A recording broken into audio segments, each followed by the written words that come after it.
لە ڕاستیدا و پرۆسەیە بەرەسان ئاگادارن کە بە پێی پەیڕەوی ناخۆی ئەنجومەنی کۆمیساران و کارژێر هەڵبژاردن ئێمە پێویستمان بە 6 مانگ هەیە بۆ هەر پرۆسەیەک کە دەکرێت، یعنی بنمونە دوای تەواوبوونی ڕاپرسی ئێمە پێویستمان بە 6 مانگی تر هەبوو بۆی کە بە شێوەیەکی ڕێکپێک و بە شێوەیەکە کاتی هەموو بەشەکان بدرێت و بە شێوەیەکی ساندەر ئیشەکان جێبەجێ بکرێت. بەڵام بێگومان بەرەسان ئاگادارن کە ئێمە بەداخەوە ڕوبەڕووی دوو پرسکرانیەوە لە یەک کاتدا بۆ کۆمیسیۆنێکی تازە لەوانەیە زۆر سەختتر بوو کە مەسەلەی ڕاپرسی کە پێشتر ئێمە لە بەرنامەی کاردان نەبوو، دواتر لەلایەن سەرۆکایەتی هەرێمی کوردستانەوە ئەو پرسە هێنرایە ناو ئەجندای کاری کۆمیسیۆن و بڕیاردرا و بە زۆرینەی ئەنجومەنی کۆمیساران لەگەڵەوەدا بوون کە لە 25 مانگ بکرێت. بێگومان کاریگەری زۆری کردە سەر کارەکانی ئێمە و جودی ئێمە وەکو کۆمیسیۆن بەڕاستی بەشێکی زۆری بۆ ئەوە ڕۆیشت و پێمان وایە کاریگەری دەبێت لەسەر بەڕێوەچوونی هەڵبژاردنەکان. بەڵام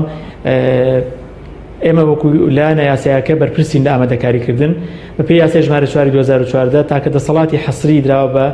کۆمیسیۆنی کوردستان بۆی ئامادەکاری بکە. لە حاڵەتی ئەوەی کە ئێمە ئامادەکاری نەکەین بێگومان پێچەوانەکەی ئەوەیە کە هەڵبژاردنەکان لە کاتی خۆی دوادەخرێ و پەرلەمانی کوردستان و تووشی فەراغی یاسایی تر دەبێت بۆی کە ماوەی یاسایی تەواو دەبێت.